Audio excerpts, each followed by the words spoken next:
여러분 안녕하십니까? 오늘은 제3강입니다. 지난 시간에는 한국 사람들이 얼마나 많이 나갔는가 그거에 대해서 공부를 좀 하셨죠. 오늘은 얼마나 많이 받아들였는지, 다시 말해서 이민 수용국으로서의 한국에 대해서 같이 알아보도록 하겠습니다. 저는 이 이민 수용국하고 관련해서는 화교의 이야기를 좀 하고 싶습니다. 많이 잊혀진 그런 분들이라고 생각이 들죠.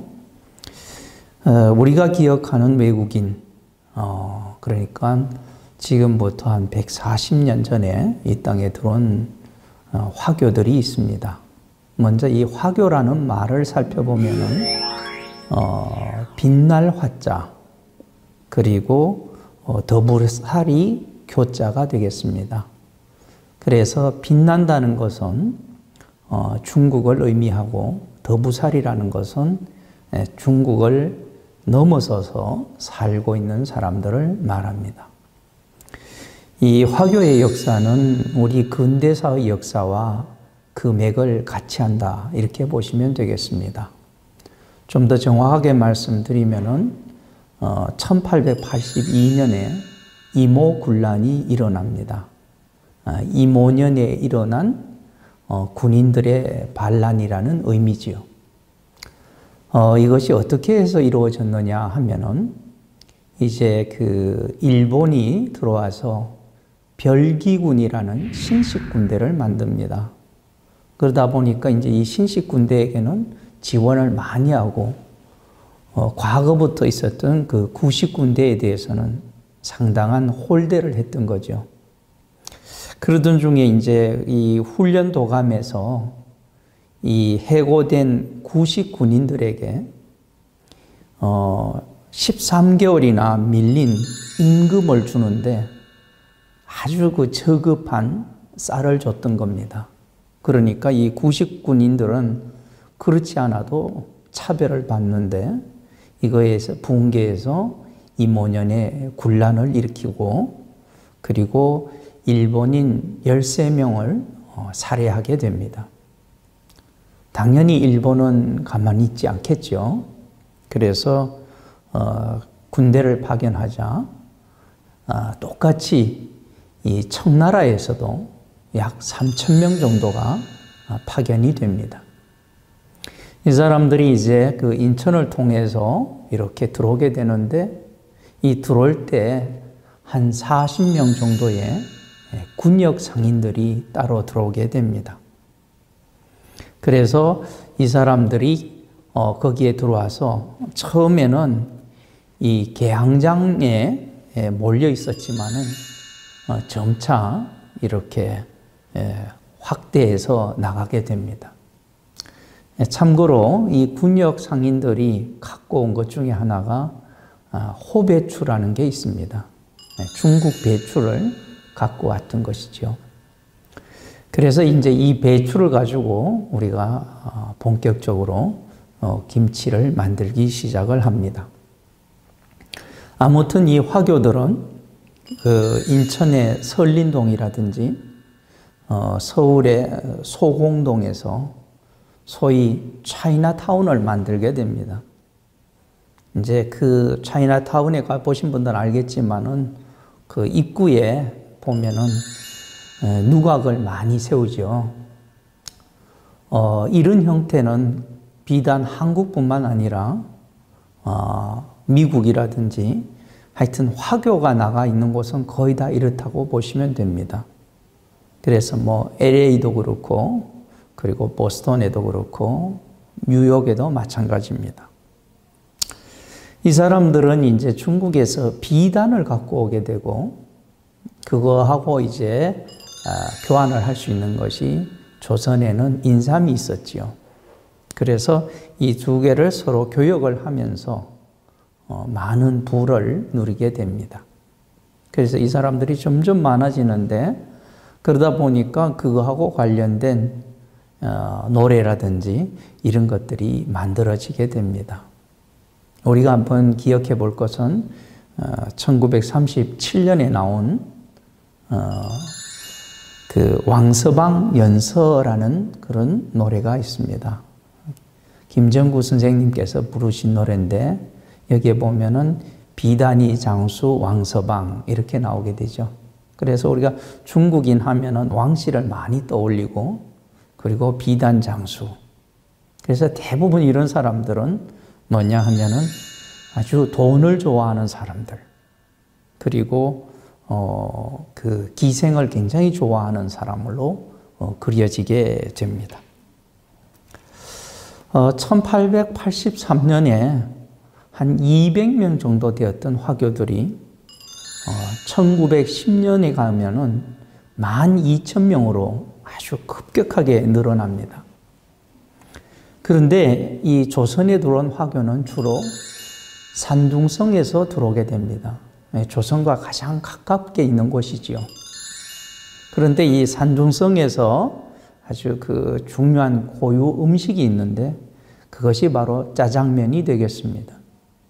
그래서 이제 그 산둥성에서 짜장면을 갖고 와서 이제 이렇게 만드는데 우리가 흔히 중국집에서 먹는 짜장면은 한국인의 입맛에 상당히 많이 맞춰준 것입니다. 그래서 뭐 짜장면 박물관도 있을 정도로 아주 널리 퍼졌던 거죠. 이렇게 쭉 늘어나던 화교가 1931년에 일제치하에서 국내에서 탄압을 하게 되고 1937년에 보면은 중일 전쟁이 일어나면서 감소하게 되고 그것과 함께 서서히 그 경제력도 약해집니다. 그러다가 1945년 이제 해방이 되면서 이 화교들은 한국과 중국 사이에 무역을 통해서 다시 한번 부활을 하게 됩니다. 그래서 굉장한 이제 활기를 띠고 그 수도 굉장히 많아졌는데 1948년 이제 정부가 수립이 되자 이제 외국인 출입을 규제를 하게 됩니다. 그러면서 이제 한국으로 넘어오는 그 화교 수는 많이 줄게 되죠. 그리고 1961년에 보면은 그 외국인은 토지를 소유할 수 없도록 만들어 버립니다. 그렇기 때문에 이제 이 화교들이 토지를 소유할 수가 없게 된 거죠. 그래서 이제 많은 사람들이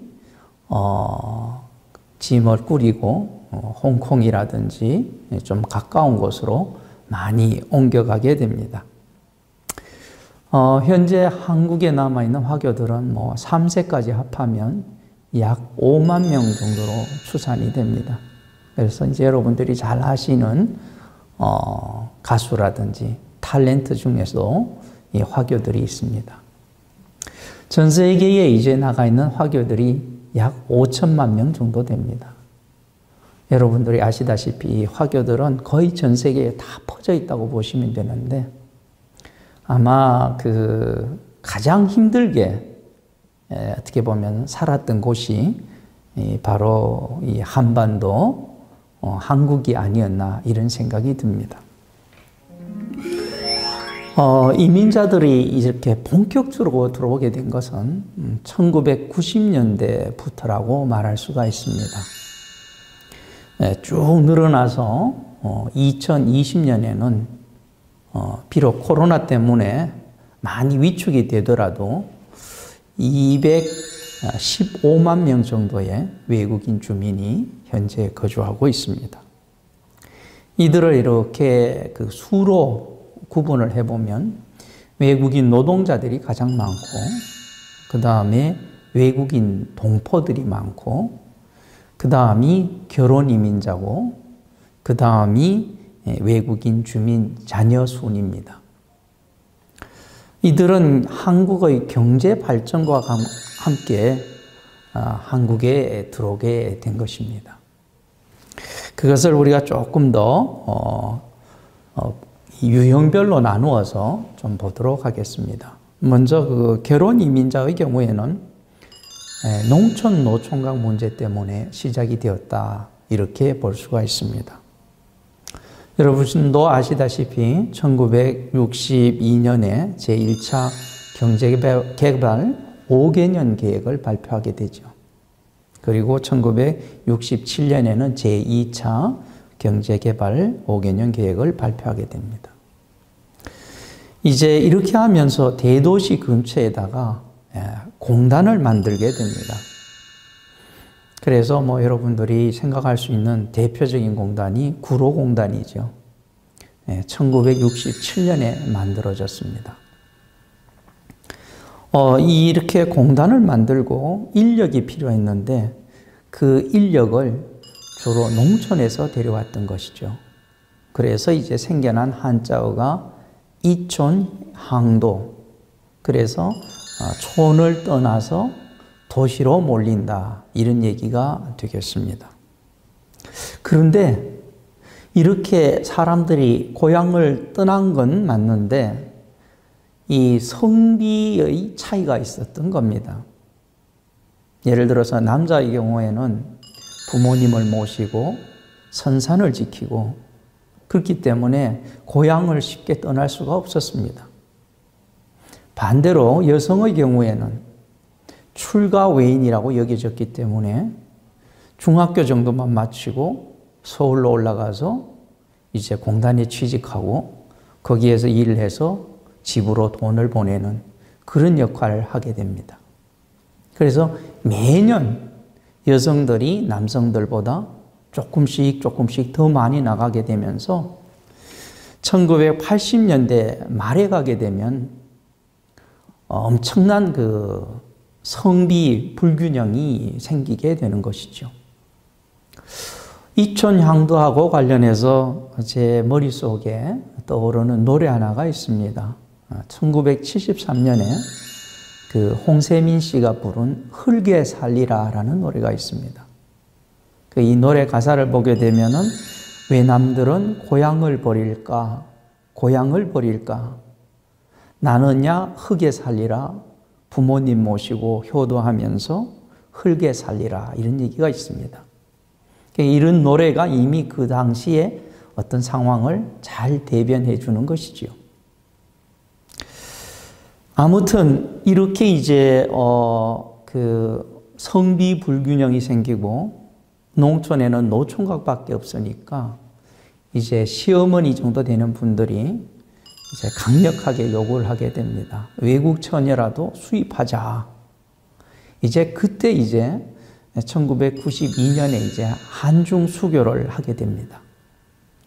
이때 이제 우리와 언어와 문화가 그래도 비슷한 중국 동포, 소위 말해서 조선족들이 들어오게 된 것이지요. 그리고는 이제 그것이 서서히 한족으로 확대가 됩니다. 이렇게 이제 국제 결혼이 사회적으로 확산이 되고 또 결혼 중개업이 굉장한 그 활기를 띱니다. 이렇게 되면서 서서히 필리핀, 베트남, 캄보디아, 몽골 이런 식으로 계속해서 늘어나게 된 것이죠. 그 추이를 한번 살펴보면은 2002년에 상당히 늘어나게 됩니다. 그리고 2005년에 가서는 정말 정점에 이르게 됩니다. 이때 특히 많이 들어온 사람들이 베트남 여성입니다. 본래 이 베트남 여성들은 대개 대만에 가고 싶어 했어요. 뭐 기후도 비슷하고 그렇죠.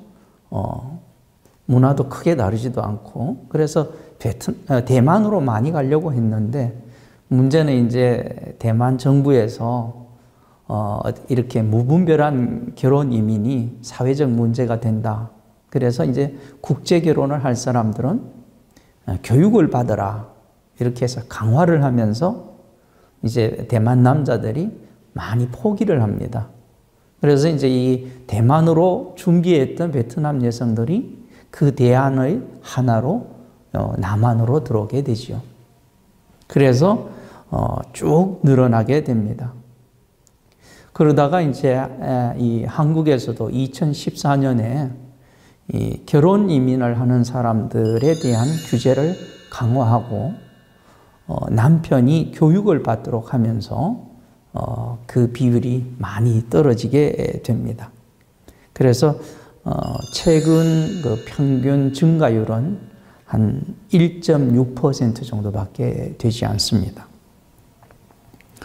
한국에 들어온 결혼 이민자들은 83% 정도가 여성입니다. 그리고 국적별로 이렇게 보면은 당연히 중국이 가장 많죠. 그 다음이 베트남이고, 그 다음이 일본이고, 그 다음이 필리핀입니다. 여러분도 좀 아시는 것처럼 일본의 경우에는 사실 통일교라는 아주 독특한 상황에서 이민자들이 많이 들어오게 된 것이죠. 그리고 이런 종교적 배경 때문에 일본 여성들은 비교적 많이 자녀들을 많이 낳습니다. 그래서 3명, 4명, 5명 이런 경우도 많지요. 2018년 그 여성가족부 통계를 보게 되면은 이 결혼 이민자들은 경제적으로 상당히 어렵다라고 하는 사람이 많았습니다. 아무래도 이제 말이 결혼 이민이지 결국은 따지고 보면 경제적 요인이거든요. 잘 사는 한국에 와서 살아보겠다. 그리고 또 여기에서 잘 살면서 상대적으로 못 사는 친정을 좀 도와주겠다. 이런 사람들이 굉장히 많았던 겁니다. 두 번째로는 외로움이 굉장히 큽니다. 아무래도 이제 혼자서 이렇게 오는 경우에는 굉장히 외롭죠. 그래서 이제 외로움을 달래기 위해서 간혹 가다가 친정 어머니를 모시고 오는 경우도 있죠. 그래서 이제 친정 어머니가 자녀를 봐주면은 밖에 나가서 일을 하는 그런 경우도 많습니다. 역시 언어 문제도 굉장히 큰 문제입니다. 그래서 여러 가지 의사소통에 큰 문제가 있고, 이 문제는 곧 그 자녀의 양육 문제 그리고 교육 문제로 이어지게 됩니다. 문화적 차이도 큰 경우가 많습니다. 이제 문제는 이제 폭력인데, 결혼 이민자 중에 42% 정도가 가정에서 폭력을 당해본 적이 있다. 이런 얘기를 하고 있습니다. 그래서 이것도 큰 사회적 문제가 될 것 같습니다. 아무튼 현재 10쌍 중에 1쌍이 국제결혼이고, 농어촌만 떼놓고 보면 10쌍 중에 4쌍이 국제결혼입니다. 그래서 이분들은 여러 가지 어려운 가운데서도 가정에서는 어머니의 역할, 아내의 역할, 며느리의 역할, 이런 1인 다역의 역할을 하고 있습니다.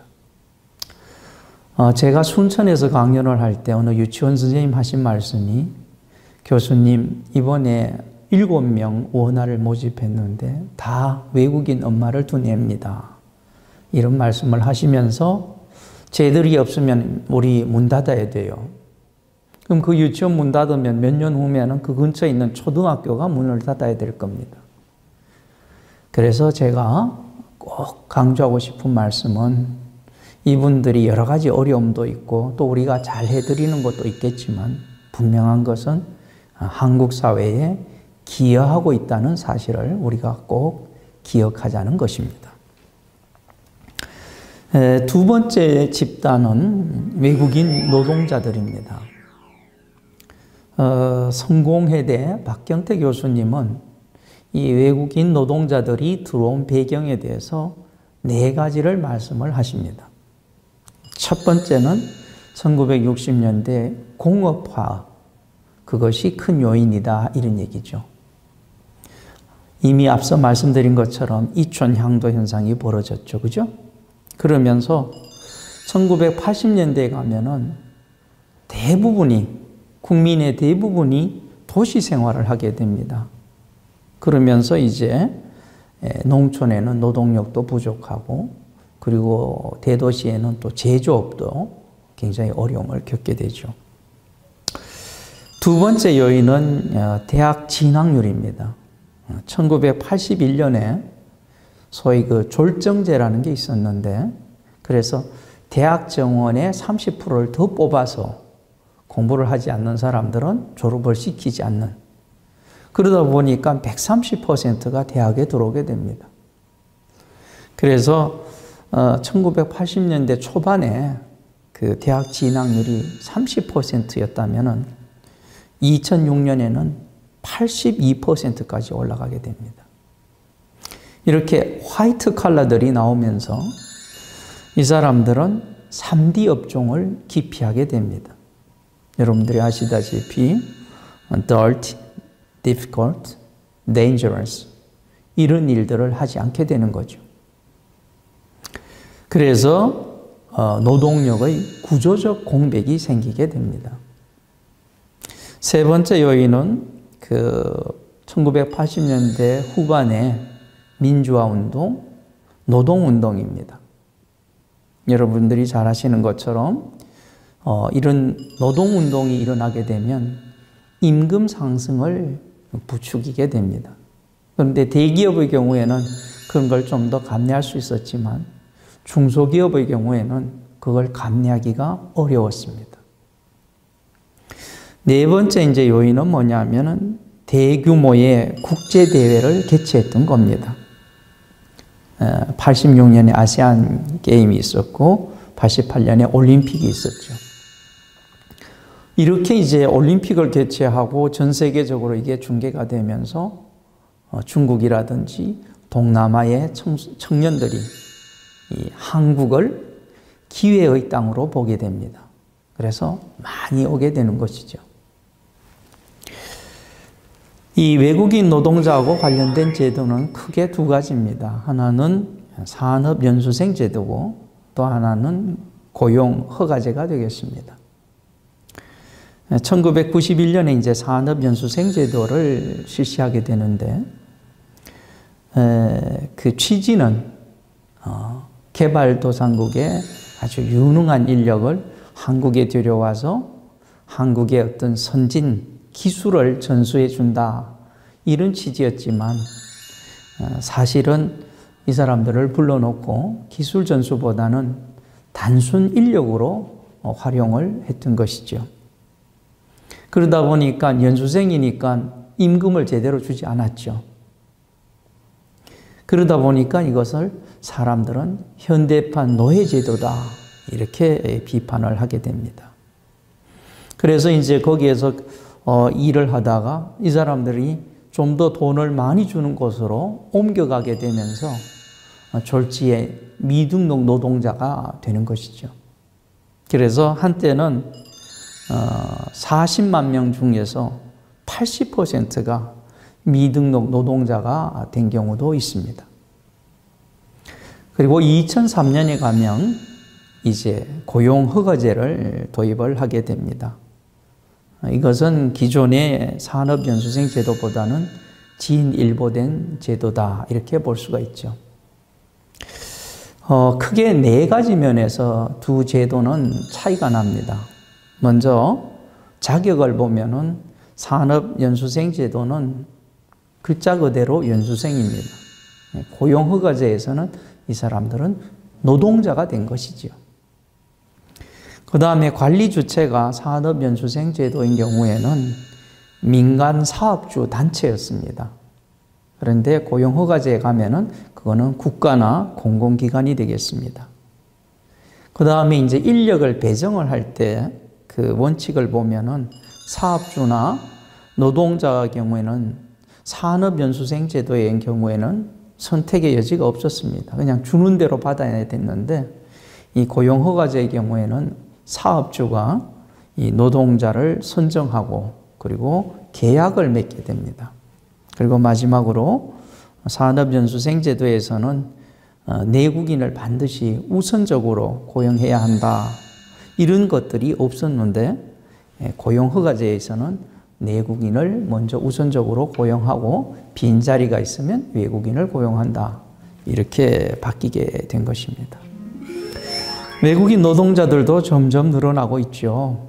그래서 2020년에 이 사람들이 133만 정도 된다.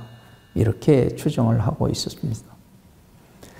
한 30만 명 정도 이런 사람들이 불법 체류자가 된 것이죠. 그리고 국적별로 보면은 중국, 그 다음이 베트남, 그 다음에 직종별로 보면은 건설업이 가장 많죠. 그리고 이제 제조업이 되겠습니다. 이 사람들의 이제 어려움은 여러 가지죠. 아까 우리가 결혼 이민자의 이제 어려움을 살펴봤는데, 이 사람들도 가장 큰 어려움이 가족에 대한 그리움이다, 이런 얘기를 합니다. 그러니까 혼자서 이제 이국 땅에 와서 있으니까 얼마나 그립겠습니까? 두 번째로는 언어 문제죠, 그죠? 세 번째로는 이제 물가가 굉장히 비싸다, 이런 얘기입니다. 그리고 여러분들이 아시다시피 근로 조건도 매우 열악합니다. 인격 모독이 굉장히 심합니다. 그냥 외국인들이기 때문에 그냥 반말은 보통이고 좀 심하면은 이 새끼 저 새끼. 그래서 어떤 외국인 노동자는 이 새끼 저 새끼가 욕인 줄 모르고 그냥 보통 부르는 말인 줄 알았다고 할 정도입니다. 그리고 문화적 차이도 굉장히 심하죠. 이분들이 굉장히 힘들어하는 것은 한국인들의 편견입니다. 그래서 많은 사람들이 마치 우리나라 사람들의 일자리를 빼앗는다. 근데 그런 게 아닙니다. 한국 사람들이 하지 않는 일이기 때문에 이분들이 하는 거예요. 그리고 또 보면은 외국인 노동자들이 범죄를 많이 일으킨다, 이런 얘기하는데, 외국인 노동자 또는 외국인 주민의 범죄율은 일반 한국인의 범죄율보다 더 낮습니다. 그리고 불법 체류자들은 대부분 미입국하였다, 이렇게 얘기하는데 그것도 전혀 근거 없는 소리입니다. 북쪽은 북한이 막고 있고 이 남한은 섬입니다. 그래서 실제로 그렇게 미입국을 할 수 있는 가능성은 매우 낮습니다. 그래서 오늘 제가 드린 말씀을 이제 종합을 좀 하자면, 결혼 이민자, 외국인 노동자, 집 떠나와서 한국에서 생활하면서 굉장히 어려운 가운데서 살아가고 있습니다. 이분들은 한국 사회의 구조적 공백 때문에 유입된 것이고, 어려운 가운데서도 가정과 직장에서 여러 가지 일을 하고 있는 분들입니다. 그래서 강연을 마치면서 다시 한번 말씀드리고 싶은 것은, 이분들을 보실 때마다 가능하면 기여라는 단어, contribution이라는 단어를 좀 떠올렸으면 좋겠습니다.